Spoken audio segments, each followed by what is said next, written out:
போராடுறோம் அது வரைக்கும் போறாங்க. அரசு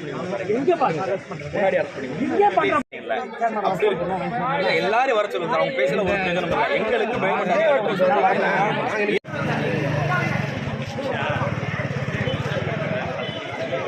பிரச்சனைகளை கேட்கட்டும், எங்களோட அவர்கள் வரட்டும், எங்களுடைய பிரச்சனைகளை கண் முன்னாடி காட்டுறோம். அதற்கு அவங்க நிவாரணம்